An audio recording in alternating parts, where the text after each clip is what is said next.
The sound of $15,000 worth of vintage crystal shattering doesn't sound like a celebration, it sounds like a car crash. I know the difference intimately.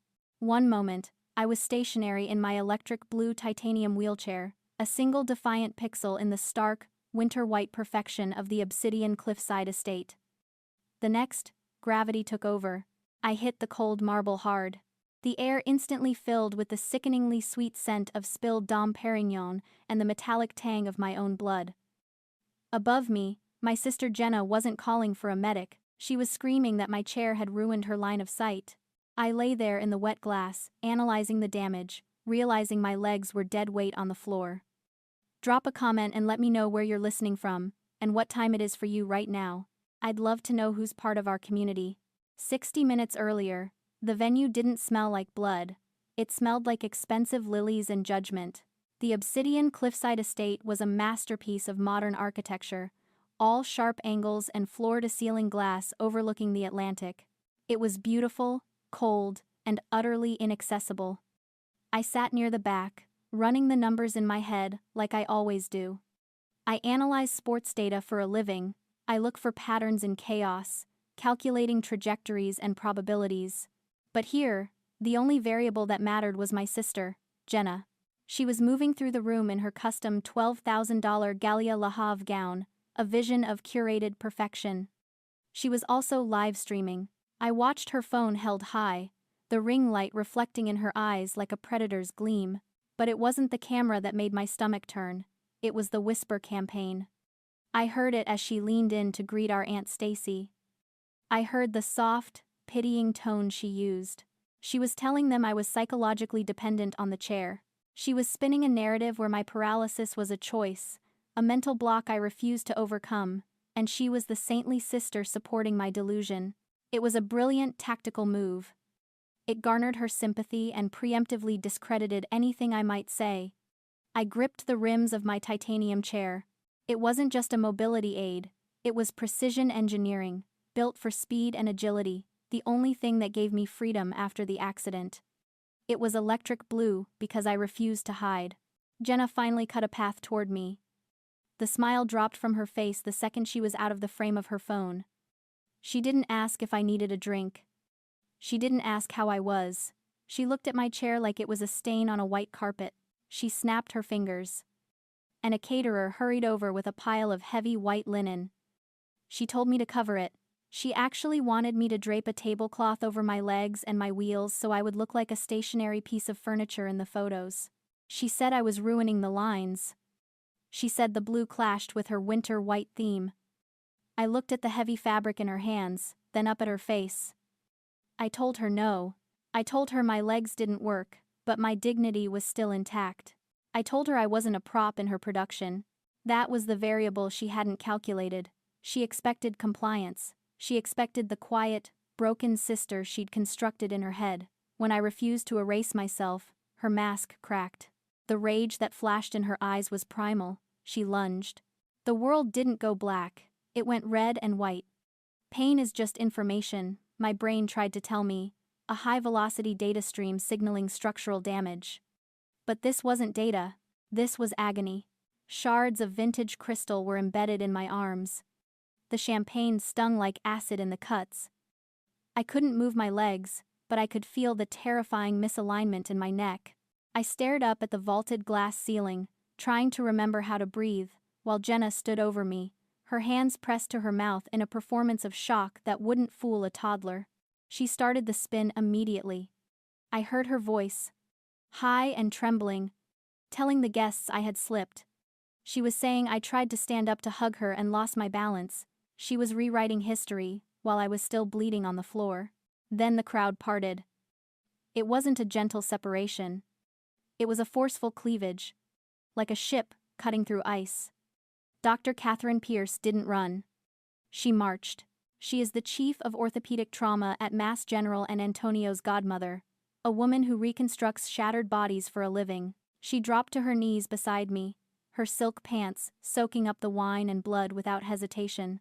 Her hands were vises on my head, locking my cervical spine into absolute stillness.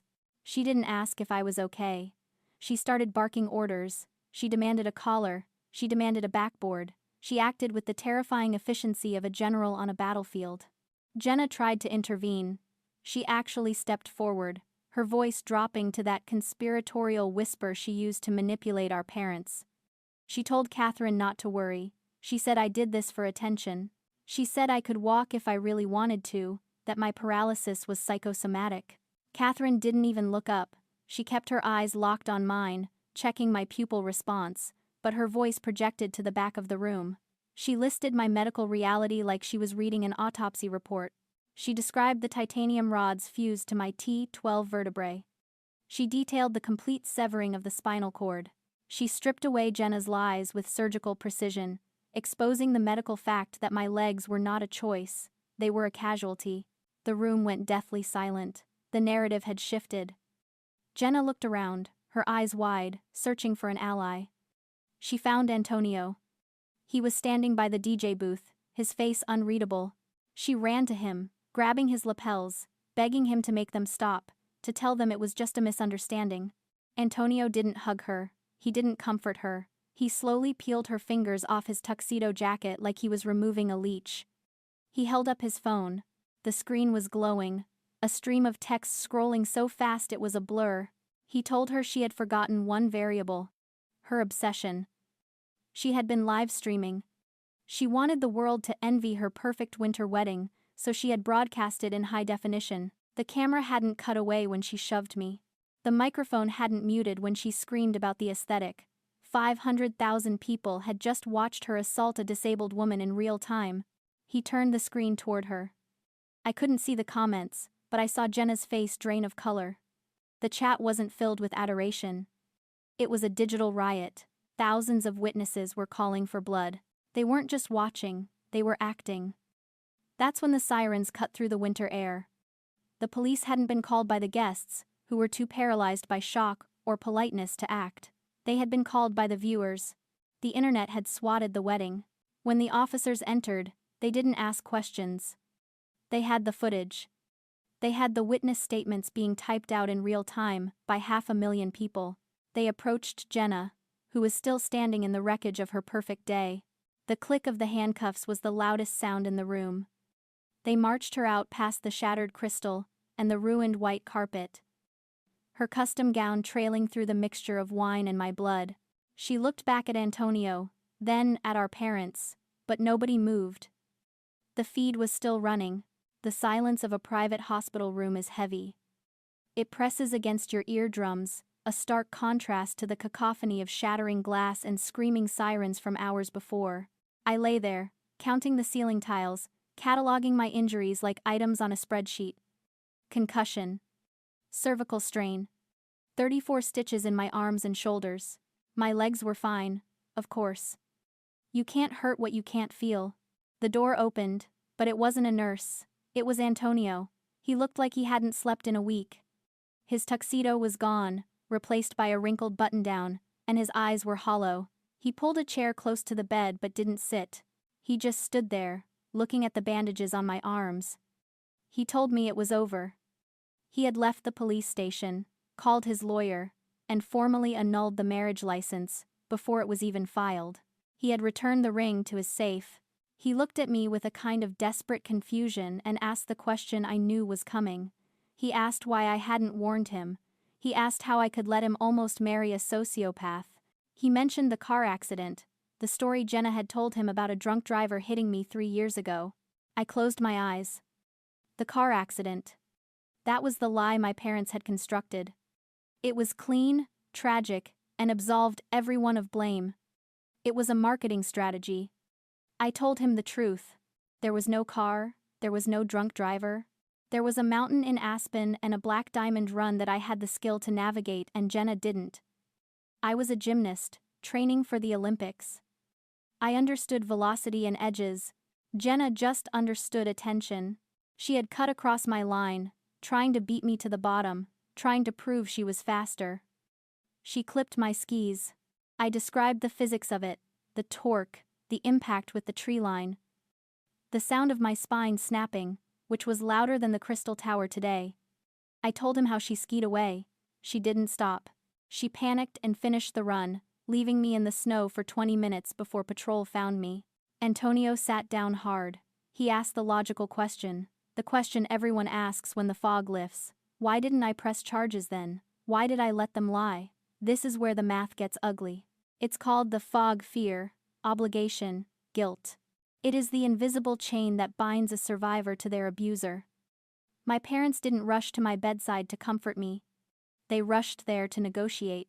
I was in the ICU, doped up on morphine, staring at a life sentence in a wheelchair, and they were talking about Jenna's future.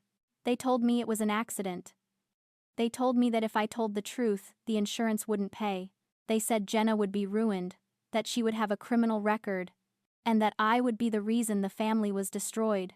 They weaponized my own empathy. They trained me to believe that my silence was the price of their love. They convinced me that protecting the aggressor was the noble choice, and that demanding justice was selfish. I looked at Antonio. I told him I didn't stay silent because I was weak. I stayed silent because I was brainwashed. I was the designated shock absorber for the family's dysfunction. I took the hit on the mountain, and I took the hits for 3 years after, absorbing the pain so Jenna could remain perfect. But today, when she put her hands on me, the chains snapped. The FOG lifted. I realized that my silence didn't save the family. It just gave her permission to escalate.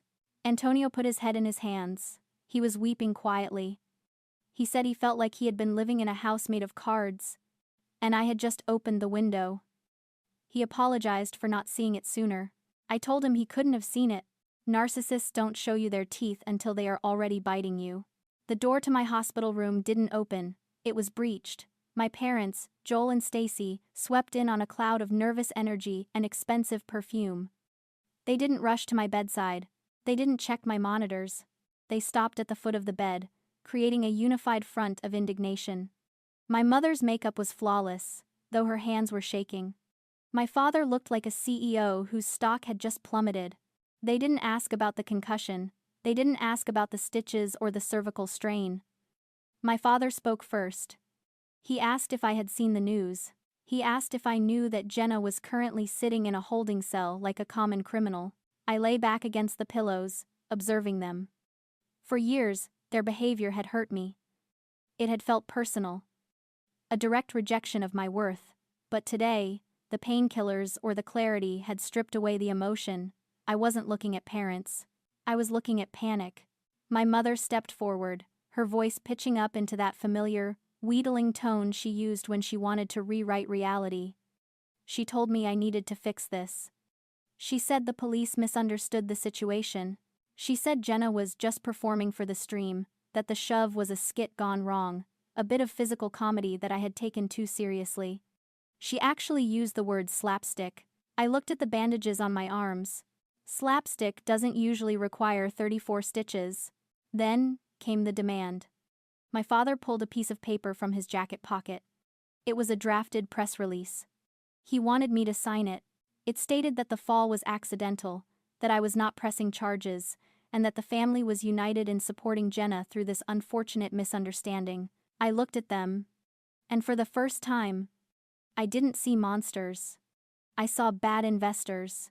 This is the trap of normalizing cruelty. It's not about love, it's about economics. They had spent 25 years pouring their capital, emotional, financial, and social, into the Jenna brand. She was their IPO. She was the asset that was supposed to pay dividends in status and attention. I was the failed venture. The write-off they kept on the books for tax purposes. They didn't defend her because they believed she was innocent. They defended her because of the sunk cost fallacy. They had invested too much in the lie of her perfection to let it fail now. Admitting she was a sociopath would mean admitting they had bet their entire lives on a losing horse. They weren't protecting their daughter. They were protecting their portfolio. I looked at the paper in my father's hand. I told him no. The air in the room changed. The temperature dropped 10 degrees. My mother stopped crying. Her face went hard, the mask slipping completely. She told me I was selfish. She said I was jealous of Jenna's success and was using this little accident to destroy her. I didn't argue. You don't argue with an algorithm that is set to self-destruct. I pressed the call button for the nurse. I told them to leave. I told them that if they wanted to talk to me again, they could do it through my lawyer. My father sneered. He said I couldn't afford a lawyer. He said I was nothing without them. I watched them leave, and I felt nothing but a cold, clinical satisfaction. They thought they held the purse strings. They didn't know I was about to cut the cord. The door clicked shut, but the silence didn't last. 10 minutes later, Dr. Catherine Pierce walked in, followed by a man in a pinstripe suit who looked like he billed by the second. His name was Arthur Vance, and he was the kind of lawyer who didn't raise his voice because he didn't need to. Catherine checked my chart, her face grim. She told me Jenna was out on bail, paid for by my parents. They had used the equity line on their house. They were still doubling down on the asset. Then Arthur opened his briefcase. He laid out the terms of engagement. We weren't just pressing charges, we were filing a civil suit. He had calculated the damages, medical bills, past and future, loss of earning potential from my gymnastics career, pain and suffering, punitive damages for the live-streamed humiliation. The total came to $1.5 million. He explained the strategy. It was a nuclear option. We would offer them a plea deal. If they paid the full restitution within 7 days, we would ask the DA for leniency on the criminal charges, probation instead of prison. If they didn't pay, we would push for the maximum sentence, 10 years. It was a test. A final audit of their priorities. Would they sacrifice their wealth to save their golden child? Or would they let her fall? They tried to negotiate, of course. My father called Arthur the next day, claiming poverty. He said they didn't have that kind of liquidity. He offered a payment plan. He offered a heartfelt apology letter. Arthur declined. He told them the price was non-negotiable. Then came the twist.